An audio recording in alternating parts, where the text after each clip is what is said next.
Je voudrais partager avec vous en ce moment 11 versets pour garder la foi. Qu'est-ce que la foi? C'est quoi la foi? Hébreux 11, verset 2 répond à cette question. Or, la foi est une ferme assurance des choses qu'on espère, une démonstration de celles qu'on ne voit pas. Romains 4, au verset 16. C'est donc par la foi que l'on devient héritier. Je vais simplement associer ce verset à une réflexion. C'est la foi qui enfante de la promesse. La foi enfante de la promesse. Nous allons prendre maintenant l'exemple d'Abraham, un exemple clé parce que Abraham a été l'homme qui a reçu une promesse et qui a vécu la réalisation de cette promesse très très longtemps après l'avoir reçue. Et dans Romains, je vais faire la lecture maintenant de Romains 4 du verset 18 jusqu'au verset 22. Espérant contre toute espérance, Abraham a cru et est ainsi devenu le père d'un grand nombre de nations, conformément à ce qui lui avait été dit. Telle sera ta descendance. Au verset 19. Sans faiblir dans la foi, il n'a pas considéré que son corps était déjà usé, puisqu'il avait près de 100 ans, ni que Sarah n'était plus en état d'avoir des enfants. Verset 20. Il n'a pas douté par incrédulité de la promesse de Dieu, mais il a été fortifié par la foi et il a rendu gloire à Dieu. Verset 21. Car il avait la pleine conviction que ce que Dieu promet, il peut aussi l'accomplir. C'est pourquoi cela lui a été compté comme justice. Abraham n'a pas regardé aux circonstances extérieures. Ce qu'il vivait, son environnement disait tout à fait le contraire de ce que Dieu avait promis. En fait, sa situation était en train de mentir. Il ne devait pas croire en sa situation. Il ne devait pas fixer les yeux sur sa situation, mais il devait croire en la promesse faite par son Dieu. Au verset 20, on nous dit ce qui a tenu Abraham. C'est sa foi qui lui donnait la force. Il avait confiance en Dieu. Matthieu 11, au verset 12, nous dit « Depuis le temps de Jean-Baptiste jusqu'à présent, le royaume des cieux est forcé et ce sont les violents qui s'en emparent. Ta foi maintenant doit devenir active. Ta foi maintenant doit devenir violente parce que ce sont les violents qui s'emparent des promesses. » Jacques 1, verset 6. Tu dois rester ferme et tu ne dois pas douter. Mais qu'il la demande avec foi, sans douter, car celui qui doute est semblable au flot de la mer agité par le vent et poussé d'un côté et d'autre. Qu'un tel homme ne s'imagine pas qu'il recevra quelque chose du Seigneur. C'est un homme irrésolu, inconstant dans toutes ses voies. Deux autres versets nous parlent du fait de ne pas douter, de rester ferme dans la foi que nous avons. Et c'est Jésus lui-même qui intervient.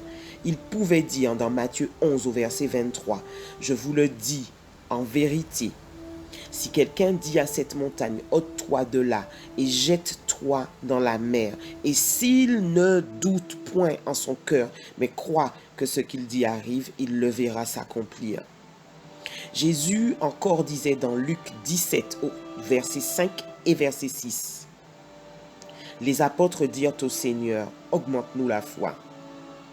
Et le Seigneur dit, si vous aviez de la foi comme un grain de sénévé, vous diriez à ce sycomore, déracine-toi et plante-toi dans la mer, et il vous obéirait. » Je ne sais pas si vous vous rendez compte, mais là Jésus dit à un sycomore, c'est-à-dire un arbre, d'aller se déraciner, de se planter dans la mer.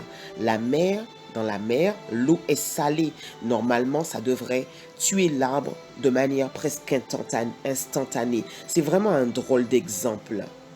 Mais par là, Jésus veut montrer la puissance qu'il peut y avoir dans la foi. Dieu est le Dieu de l'impossible. Dieu rend l'impossible possible. Il dit et la chose arrive. Il ordonne et elle existe. Et sa parole court avec vitesse pour accomplir ses desseins. Et tu peux te dire que celui qui a fait la promesse, il est fidèle. Et ses promesses sont oui et amen. Il n'y a pas d'ombre de variation en Dieu. Dans Hébreux 10 au verset 23, la parole nous invite, Hébreux 10 verset 23, retenons fermement la profession de notre espérance, car celui qui a fait la promesse est fidèle. Dans 2 Corinthiens, verset 1, chapitre 1, verset 21, en effet, pour toutes les promesses de Dieu, c'est en lui que se trouve le oui, et c'est donc aussi par lui que nous disons Amen à Dieu pour sa gloire. Donc ces promesses sont oui et Amen. Rappelle-toi, Dieu est un Dieu bon, il est un Père aimant. Est-ce que tu peux me dire quel père voudrait que ses enfants soient continuellement dans l'affliction? Il ne permettra jamais que tu sois tenté au-delà de tes forces. Jérémie 29, 11 nous dit, « Car je connais les projets que j'ai formés sur vous, dit l'Éternel, projets de paix et non de malheur, afin de vous donner un avenir et de l'espérance. » La roue tourne, ton épreuve prendra fin. Dieu était au début de l'épreuve, il sera aussi à l'arrivée de l'épreuve. Le Dieu que tu sers est un Dieu d'équilibre, un Dieu d'ordre, et il y a un temps pour tout. La vie, comme le temps, est rythmée par les saisons.